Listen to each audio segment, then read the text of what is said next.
Olá, turma, mais uma aula. Vamos lá dar início à nossa apostila. Lá na página 3, nós na semana passada falamos um pouquinho sobre letramento e alfabetização. Então eu vou ler um pedacinho que ficou restante abaixo do nosso quadro, que a gente falou de alfabetização e letramento. Vamos ver qual a diferença de um para o outro, né?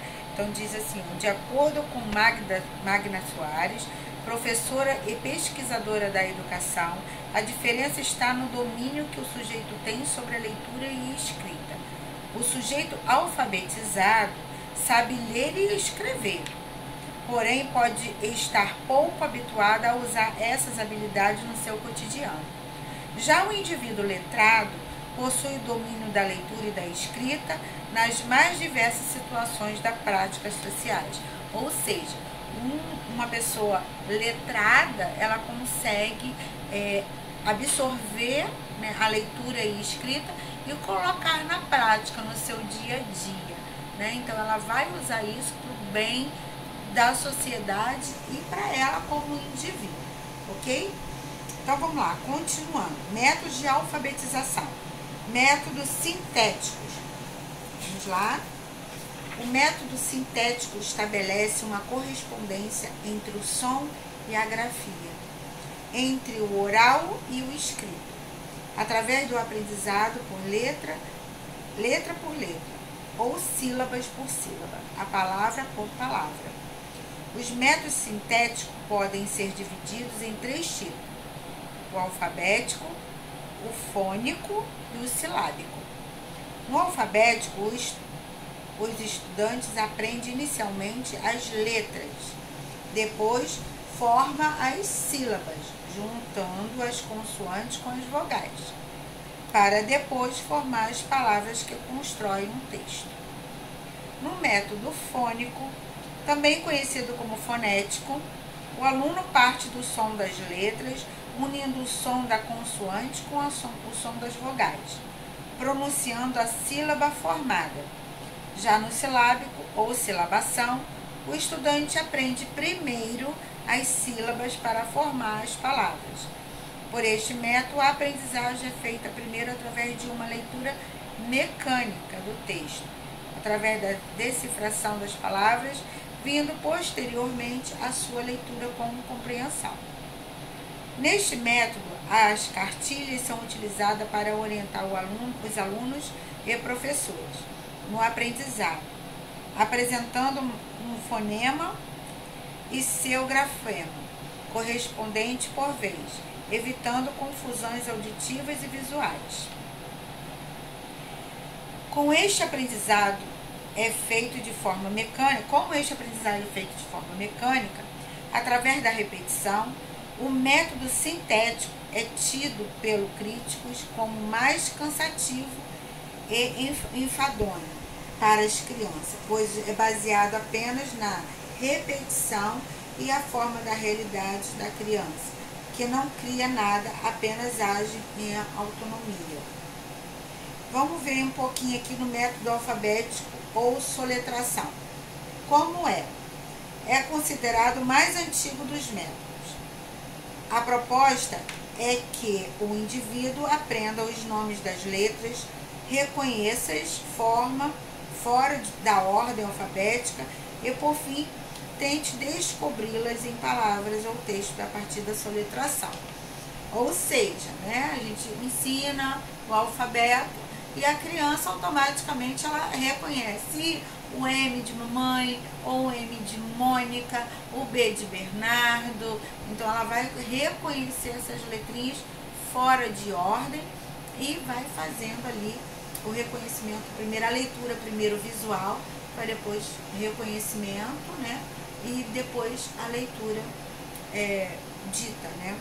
Então vamos lá, como funciona?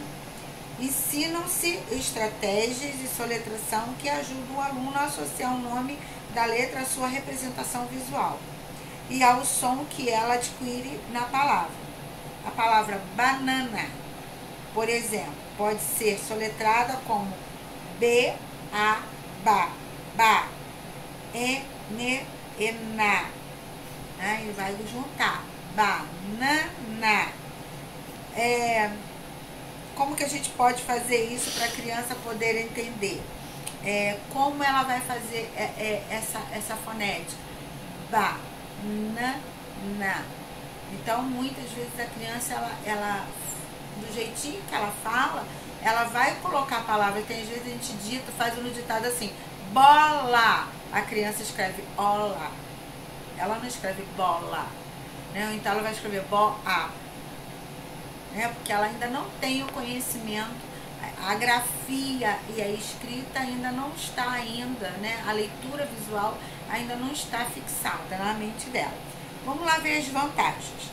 Reconhecer as letras e etapa fundamental e inescapável do processo de aquisição da escrita, já que há relações entre os sinais gráficos e os sons que eles representam são princípios básicos de qualquer sistema alfabético.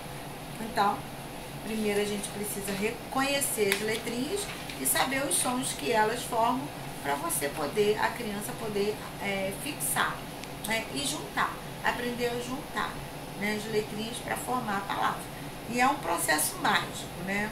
Quando eles começam a juntar é um processo mágico, é um estalo. Vamos lá, os riscos. A memorização fora do contexto das letras e de algumas sílabas afasta o aluno do significado das palavras. É possível desenvolver o conhecimento sistemático do alfabeto em textos com sentido e com o uso de materiais como letras móveis.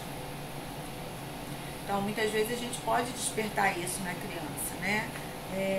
Sem ela ter que passar por uma alfabetização só visual. Ela precisa aprender, ela precisa entender as letras, ela precisa codificar, né, as letrinhas.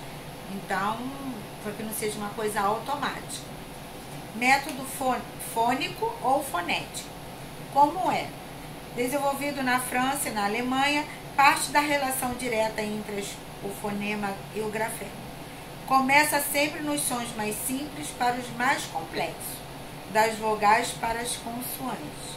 Por fim, formam-se as sílabas e as palavras. Como funciona? Há várias maneiras de apresentar os fonemas, partindo de palavras significativas para os alunos ou relacionando uma palavra e uma imagem a um som. Há exemplos na clássica Cartilha Nacional do século XIX. Quais são as vantagens? Ao aproximar os fonemas e os grafemas, o método estabelece relação direta entre a escrita e a fala. Outra característica básica do sistema alfabético, abrindo caminhos para a codificação e a decodificação dos textos. Os riscos. Na nossa língua, as relações entre letras e sons variam muito. Uma mesma letra pode representar diferentes sons e vice-versa. O sistema da escrita é uma representação complexa e a abordagem fônica sozinha pode não dar conta dela. Então, quando a gente trabalha muito a partir da palavra, né, da representação fônica,